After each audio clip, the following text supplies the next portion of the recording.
Hi all, thank you so much for joining us. I think we'll just wait a couple minutes and see who else jumps in. Can you hear me? Yes. Okay, just want to make sure the audio is coming through okay. You look very nice today. Oh, thank you, Michelle. Michelle is one of our, I'll just introduce, Michelle is one of our reviewers who's done a lot of app work in the past. And then Holly is actually the new program manager taking over for me because I will be stepping away for maternity leave any day now. So we just want to make sure that we, as the program's reopening, give you good contacts and also answer any questions there may be. So since this is a landlord focused presentation, I'm just going to highlight some of the common landlord pitfalls, but also do a general overview of the application process. Is there anything else that you think would be most helpful, or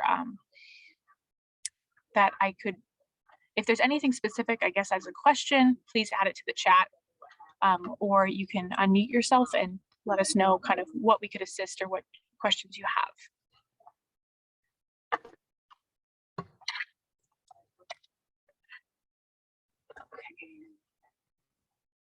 Getting a couple more people. Let's see.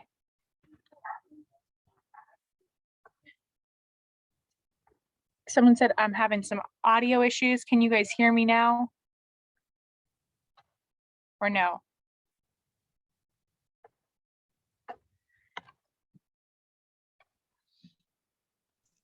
I can hear you, but I'm also in the same building.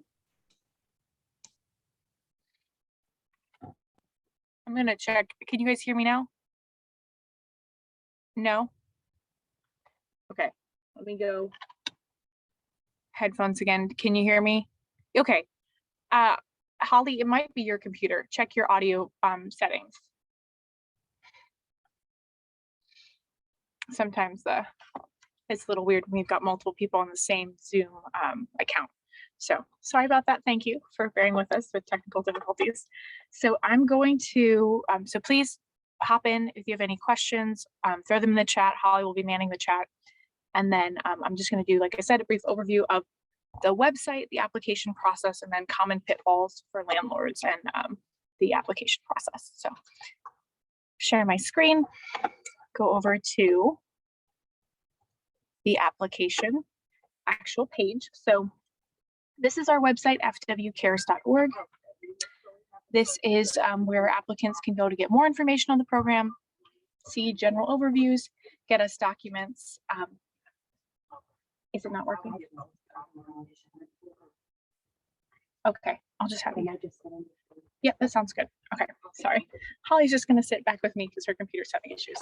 So Fort Wayne Cares website, you've probably all been on this website just as a way of getting to our information and to see about the webinar today. Things to note is this a big apply here button is an active link to the portal. Like we said, the portal's not open until February 21st, next Monday at 10 a.m. That's when people can start the application process online and turn their applications in person. So we have some helpful tips and informational tools here. So area median income limits based on household size that determines if you're eligible for the program. The caps are these bolded black lines for the household size. Then we have the program documents. The Fort Wayne Cares program guidelines is a really helpful tool to either share with your tenants or just for your own reference. I actually keep a posting of this at my desk at all times because it's really useful reference even for me, and I do this every day. So it talks about the program goal, the ineligible people, so homeowners, of course, unfortunately cannot get rental assistance because they're not renters, people who are over income, people who are outside of city limits. If you are outside of city limits, there is still help. It's actually with the state's program. So you just go to indianahousingnow.org and tenants can get assistance there. And then as far as homeowners, there are actually programs opening again. The Hardest Hit Fund is reopening this spring to help homeowners. So that's great news too. So this is wonderful tips, tools. This time for application in-person processing, we only have 2 partners. We're not partnering with Brightpoint for application intake. So people would have to go through Catholic Charities or Lutheran Social Services in person and make appointments. Or if they have a completed application, they can drop it off to the City of Fort Wayne's Office of Housing and Neighborhood Services, and we can directly do an intake with them. So wonderful tips right there. Landlord attestation form, frequently asked questions. This is new. So if you have a question about something and it's like 11:30 at night and you want to get an answer sooner than later, feel free to check here. So again, eligibility questions. How do I know if I live in city limits? What does it mean to have housing instability? Really, really good tools right here as well. So feel free to reference that. The application has changed and the attestation has changed. That's why we marked it for 2022. We unfortunately will not be able to use the older applications because they just don't have the same information we need to gather. So the 2022 application, I'll show you on here in paper form, but also walk you through the portal. So this is the new application. We made it so that it matches now identically what's on the online application in the numbers. So if people have questions, it's easier for us to give them answers and do technical assistance. And so it's just the questions as are normal. We actually reduce the number of questions to make the application process faster. And then we have pretty detailed information listings. So we want people to know when they do apply that one, there's this new responsibility statement that I wanted to note for all landlords. So tenants' responsibility is to complete a application with all documentation and respond to documentation requests, reaching out to determine it has been properly processed, and that it is their responsibility to continue to pay rent and utilities to the best of their ability, and not that they're not guaranteed to receive assistance, and they agree to use the assistance as they have listed in here. So that's new, but we thought was very relevant. And then this document checklist is super helpful. We're going to be adding an abbreviated checklist on the website though too, so that tenants, when they apply, understand what really is required to get their application properly processed. So we need, of course, the signed program application, whether they do it in paper or online. They need the landlord attestation form, which I'm going to walk through with you. And we definitely need landlords to participate in some way. Then the proof of identity, proof of address, you can see it's all well listed out here. And then documentation of utilities if they're requesting assistance, and household income.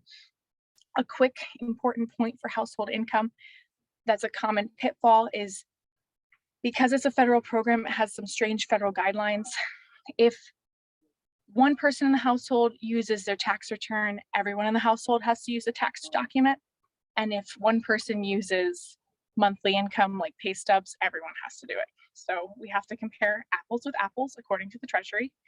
So that can sometimes delay processing if someone doesn't realize that, submits an application, and we have to do an adjustment. So that's a good thing to be able to tell your tenants. Also, if they're in any federal programs like SNAP, TANF, if they have a housing voucher, they've already been deemed eligible by the federal government. So they can use that to verify their household income for our program as well. So that's some way that you can help your tenant expedite the process and kind of overcome any hurdles if they don't know exactly how to qualify themselves income-wise. Another important thing is if the tenant has been out of work entirely,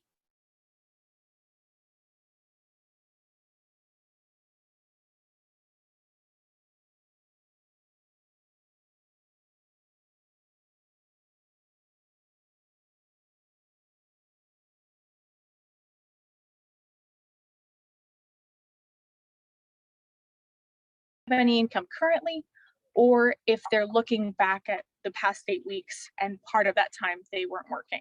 So for the purposes of our program, we have to have 8 weeks worth of income. And if they started working, say 2 weeks ago, they may only have one pay stub. We need to have a way to verify the other 6 weeks. So this zero income attestation form allows them to document the time period where they didn't receive any income, or if they have just lost their job and I don't have any income, like starting, maybe they lost their job in January till now, they can do that as well. So that's another useful tip. Landlord attestation form. I'm gonna dive into this for you because this is one of the more difficult pitfalls, and definitely, unfortunately, a headache for all of our landlords. We appreciate you bearing with us, being willing to look over this document and really get it right, because it is kind of lengthy, but I want to explain it. So this form is not a completed application. This form is what the landlord is certifying the tenant owes or has received from the program in the past. Because we have, as a program, we have some limits. We're only able to help people in 3-month future increments. So say your tenant applies to the program and they're 3 months behind, they can also get 3 months future rent. So they can get past due rent and future rent. And this document, the landlord attestation form, is where you write all that out. You include your information, how you want the check made out, who is completing the form, so that we can document who we've been talking to. And then program communication is largely done by email. So we need a good email. If you can't provide an email, then document something else like a fax number, or maybe if you'd rather have a phone call and then can give us some other updates that way, that's fine as well. So this is kind of self-explanatory. I have had questions if you're a landlord and maybe you manage multiple properties, or you don't really have close contact with your tenants, maybe for your own protection or a bad relationship in the past. If you don't have the tenant's phone number and email, that's fine. The biggest thing we need to know is the tenant's name and the rental address that they're seeking assistance for. It has to match. So if you can't fill in all of this information, just fill it out to the best of your ability. Next thing is a tenant renting apartment/house? Are they in a hotel or motel? Because we can actually provide assistance with hotels and motels. Or is this a land contract sale? All 3 of these are valid. They are all eligible for rental assistance. We just have to know which one it is, because sometimes there's slightly different ways that we process the application. For instance, hotel, motel stays, they have to have been there for at least 30 days for it to be considered a valid residence in the state of Indiana. So we need to know they've been there, and then we can help assist with past due rent and future rent, just like we would if they were in an apartment. And then land contract sale. This one is kind of controversial. It's because the deed is not in the tenant's name yet, or in this case, the buyer's name yet, and that's why they're considered a renter still. So rental amount. This is very tricky for people, especially if you have anyone in your rental units on subsidies. If you have a tenant, I give the example that their rent is actually $800, but housing authority pays $600 of it, you would write $200 here. Because if you were to include the full $800, then we would be duplicating $600 of federal aid already. So it's important to note that. I encourage landlords, if they're filling this out by hand, to maybe write a note in the margin where they can say full rental amount is $800, but housing authority pays this amount. And if you do have your tenant's most recent housing voucher letter or reallocation amount, that's helpful too, just so we know exactly what we're looking at. And then this is, have they received assistance before? Because if they have received assistance before, if maybe this is the 2nd, 3rd, or 4th time your tenant's applying for assistance, we actually need that documented. And I know this is sometimes a big stretch and a nightmare of record keeping, but this is a federal program. The federal government has given us strict guidance that we cannot assist people with more than 12 months or below a certain income level, 15 months of assistance for the entire life of this program. Which is why it's really imperative that we do have the months that our previous assistance went to cover. And that's why we've listed out this ledger.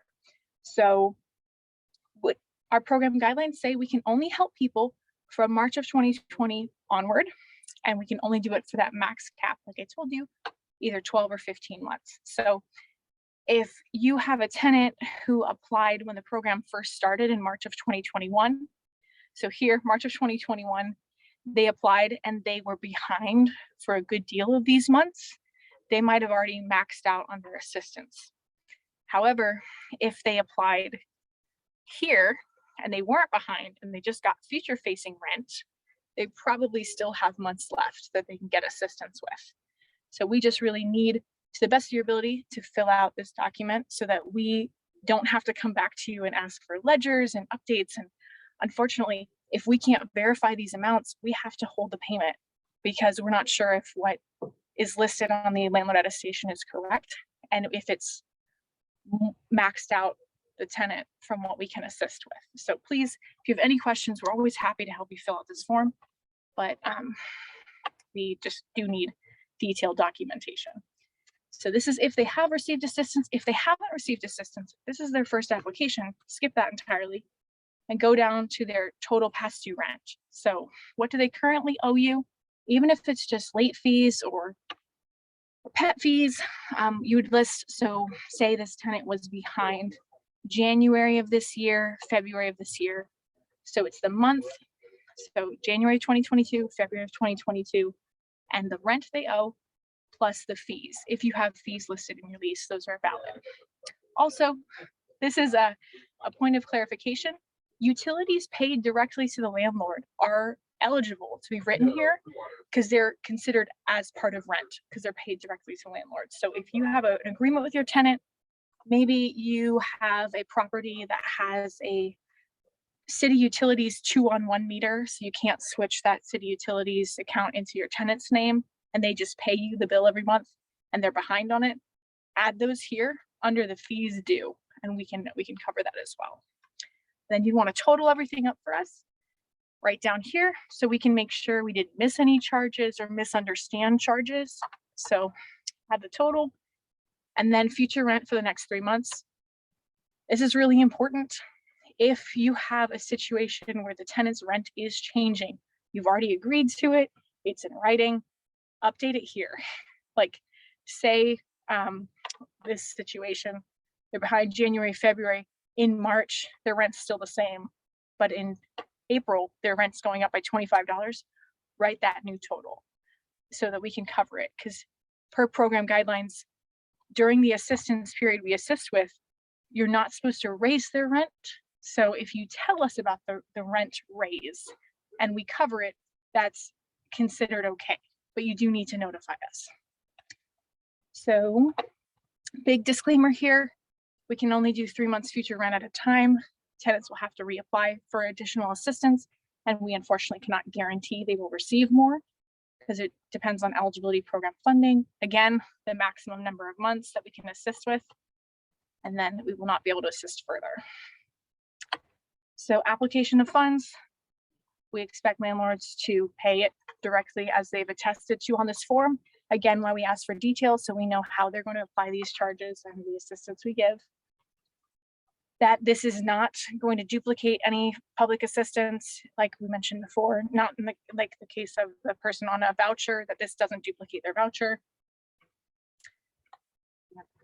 Oh, we've got a question.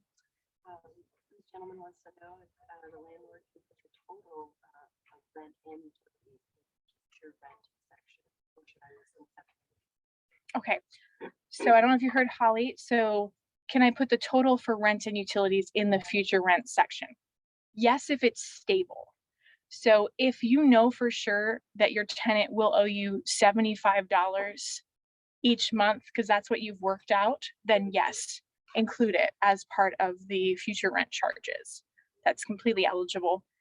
In a case where it's variable, we're unable to do more than that. We're just going to be able to pay the rent in. And this happens for tenants who pay utilities to utility companies directly. We unfortunately can only pay their current balance. So for instance, if there's a tenant and they have city utilities bills, NIPSCO's bills, we pull their current bill for NIPSCO and city utilities and we pay their current balance, but we can't just give them like a stipend for future months because we have no idea what their balance will be per month because it changes, it's variable. But very good question, thank you. So this is that rent increase clause I mentioned. So you can't increase the rent unless you document it with us, unless you've already agreed to it. So it's only during that 3-month period. So as soon as your tenant's out of that 3-month period, you guys can renegotiate anything you want. It's just the intent of this program to keep people stably housed. So we don't want there to be this kind of weird gotcha moment of the rent gets raised, and even though they got assistance, now they're in arrears when we would have just paid that amount if we would have been notified. So, and then notification of tenant, please provide your tenant a copy of this form so that they can turn it in and complete their application. They do need this form. If you have issues with your tenant and you don't feel comfortable with them having your personal information, you can send it to the city of Fort Wayne, and then we can upload it or do a like proxy form with the for the tenant's application. But the best thing to do, at least the most expedient to make sure it doesn't delay the tenant's application, is if you don't feel comfortable with them having your personal information beyond what you currently communicate with them under, I would just have them fill out the attestation and make sure that they have their current ledger so that they can, and then the tenant can actually do what we call as a Part C. So there are 3 places people can attest to on this document. Part C is if the tenant is attesting and the landlord is non-participating. That way the tenant can sign and complete this form, submit it with their application. And when that happens, we do contact the landlords. We try to look them up in property management records, or not property management, rather, the Allen County like GIS records, and then reach out to verify it. So if you're in a really sticky situation, maybe you don't feel safe from your tenant, we can work with you, just reach out. So we've had a couple of situations like that. One of the best ways to just reach out to us is email rent@City of Fort Wayne, say, hey, I have a tenant applying. I really don't feel comfortable with them having my information, but I'm willing to corroborate the balances, and I'm even willing to accept the check. I just can't have them have my mailing address. So completely valid. We will work with you. No one should feel unsafe as a part of this program. So that's one thing to note. And then notification. We expect the landlord to notify us if the tenant vacates, if they, during the period that we're assisting with, so say our future rent should be paid through May and the tenant skips out in April, then you'd want to let us know and then refund May's rent because they were not used. And then if you receive rental assistance somewhere else, by some magic, if they go to the trustees and get assistance for the same months we applied it to, that would be considered double funding, and we would have to refund, either give it back to the trustee or give our portion back to us. So if there's any payment plan or decrease in rental rate, or if you issue a notice of eviction after we've given funds and applied. So if you're able to do this as a landlord, if there's some other breach of contract, if there's a breach in your lease, I always use this example because it's most stark. If the tenant lights your property on fire, you can evict them. They damaged your property, they broke their lease. Even if you've just received rental assistance for them, that rental assistance would be refunded back to us, and that tenant would owe you for damages for what they did to the property. But you can definitely do what's best for your property. You're not stuck with a tenant who is causing harm or breaking your lease in some other way. You just have to tell us. Or if there's some sort of fraud about their application, good example of this, I had a landlord who reached out and said, hey, I just got the check, but this tenant is not $10,000 behind, so there's something wrong here. And it was a case where the tenant had filled out the attestation, had drastically changed the numbers on it. We hadn't been able to get a hold of the landlord, but the landlord, once they got the check, realized something is seriously wrong. So if you get a check and you believe it's incorrect, please give us a call back and we can amend it, correct it. In the case of this person, we had to take the whole check back because he didn't owe anything, and therefore they had misrepresented their entire application. We're no longer eligible and now are barred from the program. So there's that. W-9, this is a common tax form. If you're not familiar with it, you can just Google it and pull it up from the IRS website. We do need this for legal purposes and recording purposes.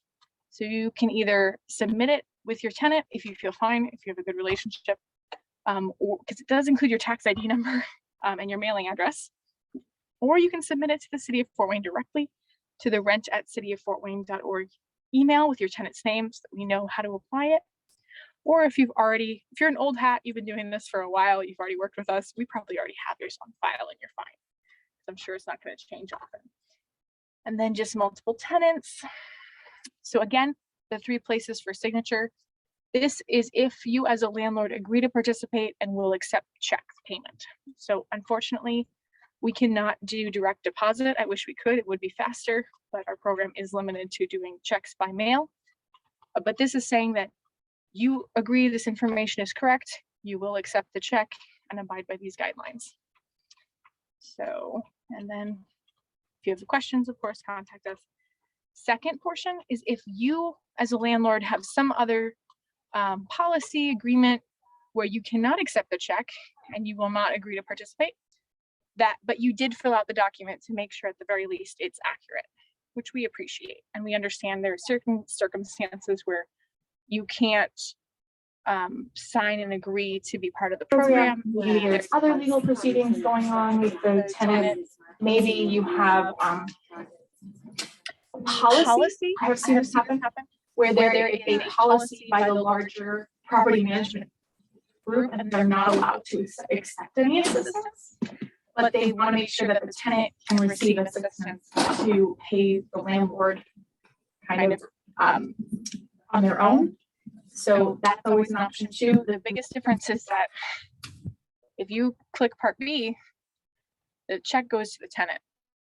And that's important. A lot of landlords don't want that to happen because they're afraid how it could be spent or if there's going to be some sort of issue with payment. And that's why a lot of people do pick Part A, but Part B is still valid and won't stop us from getting payment to your tenant if they qualified. And then of course, Part C, I've already explained. So any questions about that form or cases of why you would fill out different areas or what exactly things mean? And if something comes up later, you guys can always, you can go back to it too. But this is available on the FW Cares website. And then down here, we're going to be hosting a video link of this session. So if you have questions and you want to come back to it, you can see the video link here, hopefully later today or tomorrow. And the same for, we did a reopening session last night. But we're going to cover basically the same information today. So I'm going to walk you through an application I've already done with the new application format. And that way, if you want to sit and help your tenants, or if you yourself are applying, you can see exactly how the process works. The only thing you're not going to be able to see, since I've already made this account, you're going to miss the whole first time entity creation. So when you click apply here and it's your first time creating an application on this website, you're going to have to verify your email address. So they'll send you an email link saying click here to verify. You'll have to make a password, enter in your quote entity information, which is just your name, address. Are you creating applications for yourself or someone else? And then once you do that, it'll take you to this main landing screen. So I'm just going to take you into that. So, log in.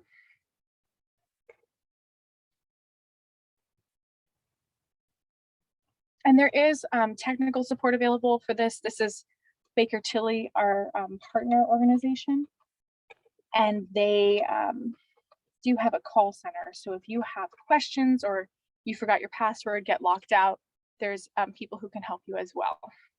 So I'm going to show you right now. So main page, list of all programs or list of programs over here is where you would go to see how to apply or what you can apply for. Right now, all we have open is the Eviction Diversion program. That's for people who are actively being evicted. This is something you have to enroll at the courts, but we've still been able to help people there.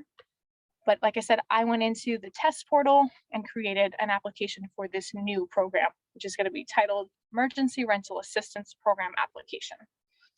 So I actually also did this application entirely on my iPhone just to test it, because we know a lot of tenants are either technologically limited or maybe their devices, they have to use a hotspot, they can't really get their computer to work with it. So I did test it myself, and at least on my iPhone, I was able to submit the entire application. just using a series of images instead of PDF attachments or anything like that. So it'd probably be harder if you have a tenant who needs to update multiple people's income documents to do it entirely on a phone. But that's why we have community partners like Catholic Charities and Lutheran Social Services who can help you. And then we're also working with the library to have intake days where people can go and get assistance working on a public computer for how to get everything submitted properly.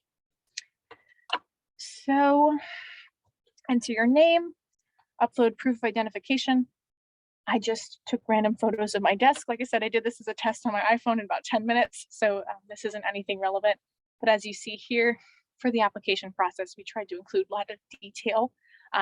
Our program is not limited to US citizens. So if somebody is either on a green card or they have a refugee card or anything else like that, as long as it's some sort of valid identification, we can use that to verify them. So phone number, email address, mailing address, just made things up for the purposes of this email application or test application. And most of these questions, as you can see, are required. The two that aren't are email address and mailing address. These are not required because some people go through those community partners if they really don't have technology, and so they might not have a valid email. And your mailing address isn't important if you're only at, if your full-time residence is the same. So that's why those two questions are optional. All the other questions, though, are required, and we did that so that we can make sure these applications, when they're submitted, are actually complete. In our first round of program assistance, we found people submitted applications with basically nothing on them and expected us to be able to qualify them. So you can save and continue. It's a great little note from my peanut gallery. If you do have a tenant who gets into the application, realizes, oh, I thought I had my tax documents right on this computer, I don't. They don't have to stop the whole application process and delete it. There will actually be a button after every question to click save, and then there will be an option at the bottom to click save all. And so they can go back in and see their list of applications that they've started. Then go back up.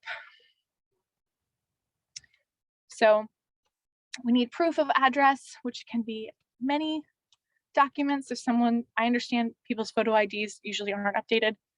Mine isn't as well.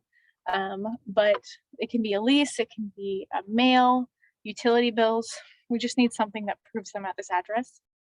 And then are they suffering from some sort of housing instability? This is a housing instability. This is a short-term COVID hardship program. So we need to see kind of how is COVID affecting your life? What is happening to you? How are you experiencing housing instability? And then here's the different ways you can document that. So past due rent, past due utilities, eviction notice, documentation of disruption of income, so they'll be unable to make payments. So if someone shows us that their normal pay stubs were 40 hours, in the last couple of weeks it was 10 hours because there was a production slowdown, they don't have money for rent, that could qualify you even before you're late on your next rent payment. And then our COVID hardship question: that I or a member of my household have experienced hardship due directly or indirectly to the pandemic, such as lost income, significant costs, hardship, unemployment in the last 90 days. So recent reasonable hardship. And then they conclude one of the following as an explanation. A lot of times people don't realize single parents with childcare right now is a serious burden, and that can often cause people to lose work hours, be unable to pay rent. So that's definitely valid. If they have any documentation of their kids being sent home to quarantine or some huge expenses with childcare, those could qualify you. This next question is about unemployment status. It's a little tricky, so we reworded it from our last application. If somebody wants to work but is not working, they would select yes. So someone who's actually unemployed but is actively seeking employment. But if you're retired, if you're on disability, if you're not working because you've chosen to not work, then you would select no, because that's, or you would select not applicable, because that's not what the question is really trying to get at. It's trying to get a gauge of who is seeking employment and they just can't find it. So income level for the household, monthly and yearly. We ask that just to get a better sense of what do you attest your income is, and then we see if it matches your documentation, or maybe it shows us the discrepancy of kind of where you were living at versus what your current income is now. So like I said, either annual information or your monthly information, or the documentation from other programs, or the zero income form. So many sections where you can upload documentation. And then, is this complete and correct for an entire household?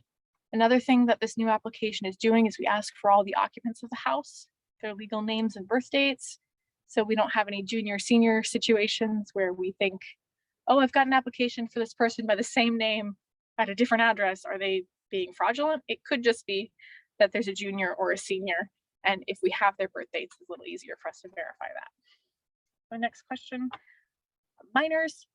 We ask about this because that does change the household size, but also because we've had experiences where minors are getting Social Security statements, or they're getting benefits that are sent to their parents.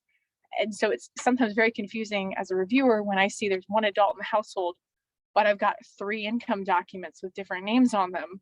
And I know they're minors, so I don't understand what to do with that. But this way we can verify, oh, this minor has this thing, and this is a Social Security disability payment for this person. Or so we just, the more detail we can have is better. Because I wrote 0, I didn't get this box where I could answer who was in the household. But if you did answer yes, or you did put a number other than 0, you would actually get this box to write in their names and birth dates. So rental payment, and again, don't include the rental assistance, past due rent, past or future rent, and then the landlord attestation form. Like I said, they do have to have this for the application to be submitted. It is required, but they can do Part C if there's a situation where they either can't get a hold of the landlord, or they or you as a landlord choose not to participate. The tenant can still apply and get assistance. And then utility assistance. We can assist with utilities. Like I mentioned, unfortunately, it's not future facing, it's just the current balance. And we do need them. If I would have selected yes on this, it would have given me a space where I would have had to upload a bill, because we actually take those bills and we have access to the main utility systems, and we pull their most recent bill to make sure we're covering those balances. Then we can check to make sure that we're not covering a period of time greater than 15 months. Like I said, those cap amounts. And then demographic information we are required to attest to and have from the Treasury. So terms and conditions, yes. Upload space.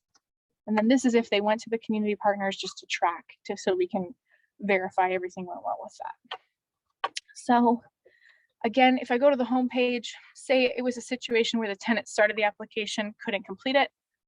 When they log back in again, they would just go to view my applications, and instead of saying status submitted, it would say started, and they could go back and edit it just by clicking that arrow. And then this application, unlike our previous applications, is actually going to allow them to submit multiple applications. So they can use this application in another 3 months to reapply.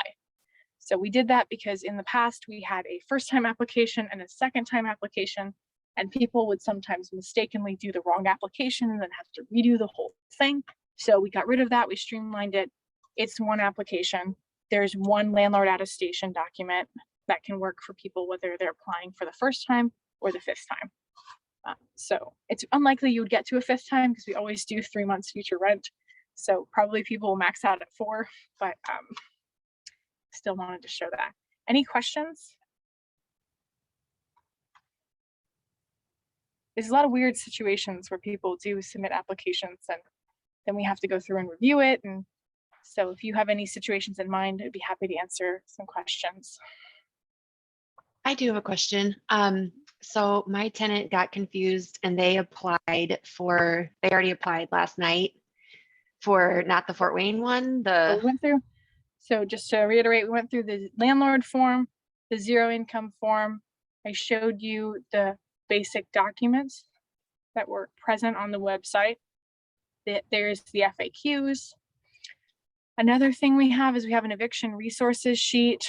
This is helpful for tenants if they have questions about their legal rights. There are, I think some of these can also work for landlords if you have questions, but you might already have an attorney on file for you. But we also have tenants' rights and responsibilities, like you have to show up for court. You can seek legal counsel. You need to keep records of what you paid. So we do try to make sure people know that they have responsibilities. They need to keep paying things to the landlord. They need to keep records showing what happened. No, I can't. I'm sorry. Is someone talking? Okay, yeah, can you hear me now? It's not going through? Okay. So if someone applies for the eviction diversion program and they haven't already been accepted to the eviction diversion program, then yes, we will reject them because they're not in the program.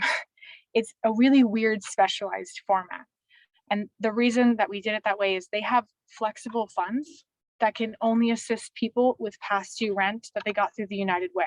So it's literally a separate organization, Just Neighbors Eviction Intervention Program. That's why it has a separate portal.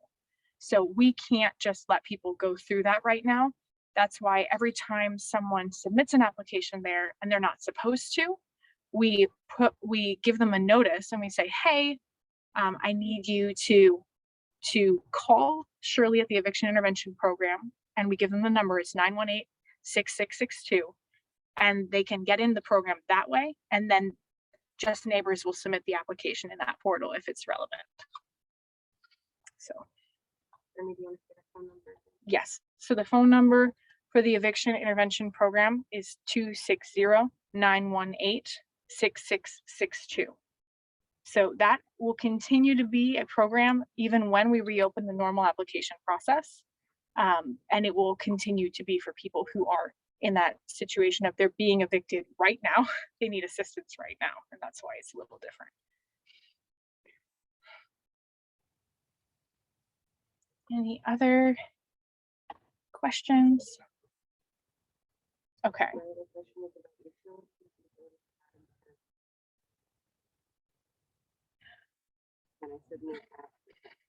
Okay, so we'll do the first question. So about utilities.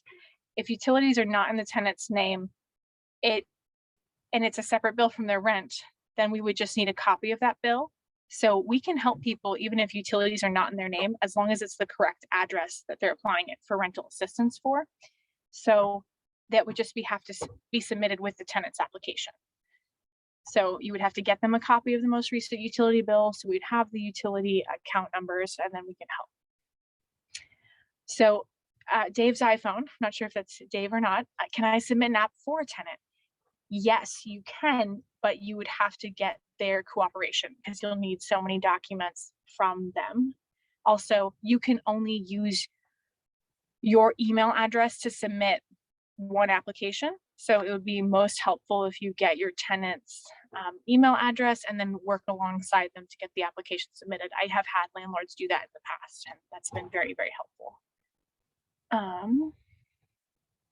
Yep, so Michelle's answering some questions. Yeah, you'd want to include it.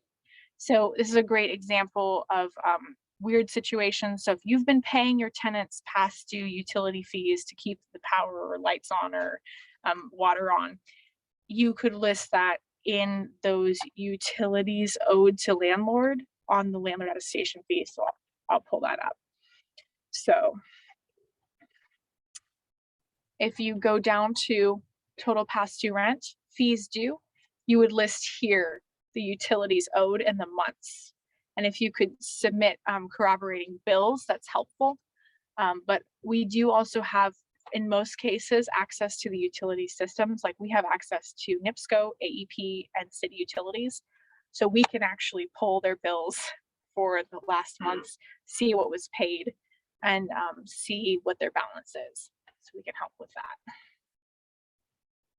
It's a great question. If you guys have anything else, I would love to tackle it, because that has come up for some tenants and we are happy to be able to help. But like I said, we're limited to number of months of assistance. So if you have a tenant and they're behind 9 months and they've been behind on their utilities 9 months as well, we can help with that. But if they were to apply again, then they could only get that other 3 months or maybe 6 months if they were qualified for 15 months of assistance.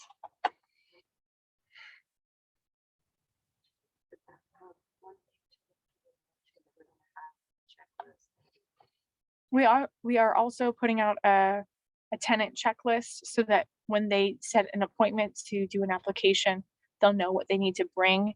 And that way you can arrange maybe a time to get documents to your tenant if they have situations where they do need to get that bill from you. It shouldn't be a surprise. It should be something that they can prepare for. Yeah.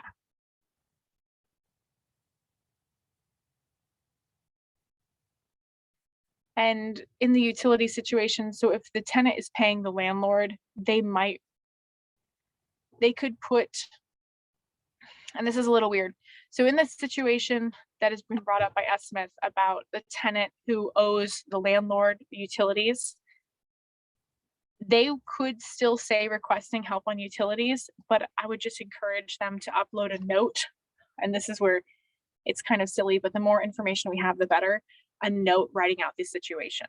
So I pay my utilities to my landlord. I am behind and they have been paying to keep the utility on, but I owe and would like help with it. The more information we can have, the better everything works. So we can help. We can help as long as we know the situation. And that's why we do end up calling and reaching out to landlords and tenants to better understand, like, hey, I don't get this. Got this list of past due payments in your landlord attestation, but you didn't say you needed help on your application. We do try to reach out as best we can, but we don't know how many applications we're going to get this round. So we want to streamline it as much as we can and get information from the beginning so it doesn't delay payments being sent out to landlords and it doesn't put tenants in bad situations. These are very good questions. These are the real problems that we end up dealing with. Another problem I want to throw out there that we have had experience with is situations where you are now the owner of a property and this tenant received assistance with the prior owner of the property. You may not have these documents. You may not know what they received in assistance, because I have learned from my experience in this program that a lot of landlords don't share records back and forth. I thought that would be required, but apparently it's not. So if you don't know what your tenant received, I would just make a note saying, I took over the property on this date. I do not have record of what the tenant received. In which case, we will just defer to the documents we had. And if there's a serious doubt or question that we need to verify, we'll reach out to the other landlord that we had contact information for. This happened in the past when one of the large housing management companies, they closed and sold off their properties. So we had situations where tenants were applying for the second time and they had a totally different landlord and the new landlord had no documentation. So we figured out a way to work through that situation. I just want to make sure as landlords, you understand that doesn't stop you from receiving funding if you don't have that information. It just helps us know you didn't fill it out, not because you didn't understand the question, because you don't have the answer to it. So then we don't have to call you and delay payment. That. Michelle, have I missed anything? Want to throw anything out? No, I think you got just about everything. Trying to think of what I was going to say. Michelle, I can't hear you. I don't know if it's me. It must be you. I don't know. Can anyone else hear me?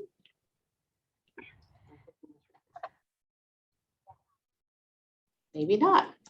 Oh wait, no, I can hear you now. Sorry. Sorry, there was an audio issue on my end. Oh, Okay. okay. So, sorry, Michelle. What did you have to add? I think that you've covered just about everything. I want to make sure that landlords understand that we want to communicate with you and we are open for any information you can give us. We'll be happy to work with you. We want you guys to get paid and be able to keep people in their homes. And so that's the biggest, goal with this. If you have any questions, please feel free to contact us. We'll be happy to help out any way we can. That actually brings up a good point. We can also give you updates on your tenants. I had a landlord who hopped on the call last night. That was just a community general call. And they said they shared a really bad experience they had where they had a tenant and they kept saying they were applying. Come to find out the tenant never applied. If you have a tenant and there's a situation where you're really worried, you're not sure if they're applying for the program or not, I would encourage you to give them a deadline of like, hey, I need to know you've applied for the program by a week from now, or else I'm filing for eviction. And so that deadline, the actual date, helps people get things in gear and done. And then that also allows you a timeline of that next, once that week's passed, you can reach out to the program and say, hey, I need verification that my tenant has applied. Because just because you fill out and give your tenant a landlord attestation form does not mean that they've submitted an application, unfortunately. So you can always reach out to us and we can search by address and by the tenant's name to see if they're in our system. And we can also check, maybe they have been delayed in getting their appointment with the community partner, but they're doing the work. We want to make sure you have that peace of mind. So we can always offer you that information as well. And once we do have a tenant approved, if you've included your contact information on the landlord attestation form, we will be issuing you, specifically if you included an email, we'll issue you a provisional pledge letter. So that's an official letter saying that your tenant has been approved for the program and we're determining payment amounts. And then if you follow up with us about a week or two later, we'll have the payment amounts and the payment date that it's being paid out.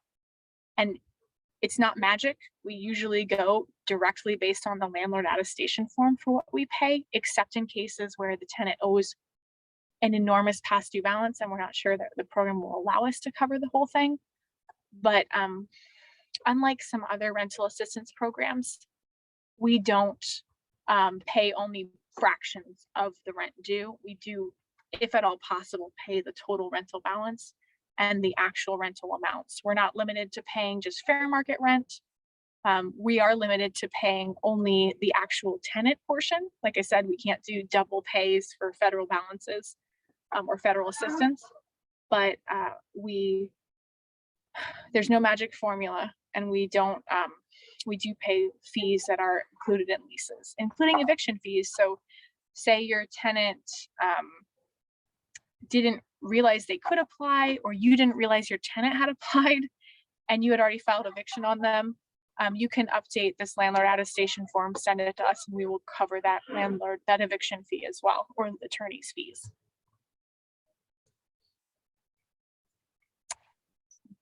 We do not, however, cover like internet fees or garage fees. Things like that we aren't going to cover. And you won't be able to use any of the funds for covering your damages. So if you do evict somebody because they have damaged your property, you still have to return that unused rent to us, because you can't keep it for damages. Not physical damages, like quote rental damages, if they literally owe you rent. Yes. Yeah, if you have fees and stuff like that, but but no physical damages. Yeah. Unfortunately, we wish we could do more to help in that regard, but program guidelines. I know those are things that have come up in the past, so it's best to go ahead and talk about them when we can. Yeah, we're speaking of from experience from doing over 5,000 applications. We've done we've given assistance to 5,000 applicants. So we have seen quite a few things come through the portal, and that's only City of Fort Wayne. So it's pretty incredible what we've been able to accomplish, and it's through the cooperation of all of the landlords, the different community partners, and we're really proud of what we've been able to assist with. So thank you for all being a part of this and for doing what you can to help keep people stably housed. It's really amazing that we've been able to, the program is in the top 15% in the nation. So our city's program, to be able to get payment out to people in need and to keep people stably housed. So thank you all for participating. And if there's nothing else, I guess we can let go a little early. As Michelle said, please, we just put it in the chat. If you have any questions, reach out to us. We would be happy to answer them, have a conversation. The city of Fort Wayne is also an intake site. So if an applicant is ready, has all their stuff together, starting on the 21st, they can drop it off to us. We'll go through it with them, make sure that they have everything complete. If they don't have everything complete, we will send them back and we'll have their checklist filled out so they know what's left for them to get. So we're going to try to do everything we can to make this a smooth process, a quick process, and hopefully get the next $6.3 million out the door. So thank you all for your participation, and I hope you have a wonderful rest of your day. Thank you, guys. Thank you.